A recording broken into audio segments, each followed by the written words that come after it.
2023 সালে পঞ্চায়েত নির্বাচন অনুষ্ঠিত হয়েছিল,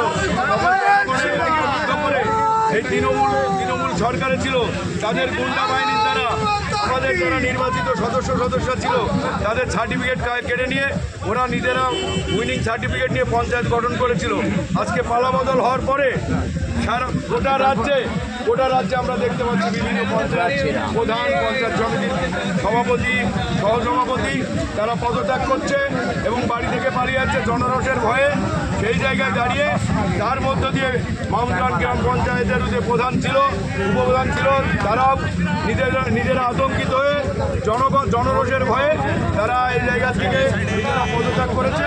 সেই কারণে সরকারিভাবে যে সরকারি নিয়ম অনুযায়ী বিডিওর পক্ষ থেকে আমাদের পঞ্চায়েত সদস্যদের কাছে নোটিফিকেশন এসেছিল যে আগামী 18 তারিখে মানে আজকে 18 তারিখে পঞ্চায়েতে পুনরায় ভোট গঠন হবে, অংশগ্রহণ করুন। সেই জন্য পঞ্চায়েতকে কেন্দ্র করে নিয়ে আমাদের সদস্যরা তারা হাজির হয়েছিল। আমাদের নেতৃত্ব আমরা আছি, আমরা আমাদের উপস্থিতিতে তারা পঞ্চায়েতের মধ্যে গেছে। পঞ্চায়েতের যে সরকারি যে প্রক্রিয়া সেই প্রক্রিয়া সমাপ্ত হয়েছে আমরা জানতে পেরেছি।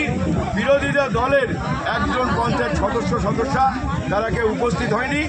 আমাদের পঞ্চায়েতের সদস্যরা তারা সহযোগ ছিল। তারা আমাদের সাধনা বিশ্বাস ওখানে আমাদের পঞ্চায়েত প্রধান হিসাবে নির্বাচিত হয়েছে। আর দু একদিন পরে আমরা আশা করব আমাদের বিজিত বিশ্বাস সে উপপ্রধান হবে, সরকার বিজিত রায় সেও উপপ্রধানের পদে অলঙ্কিত হবে, এটা আমাদের আত্মবিশ্বাস আছে। আর এই পঞ্চায়েত হলো জনগণের পঞ্চায়েত, এই বিজেপি চালাবে না, জনগণ চালাবে।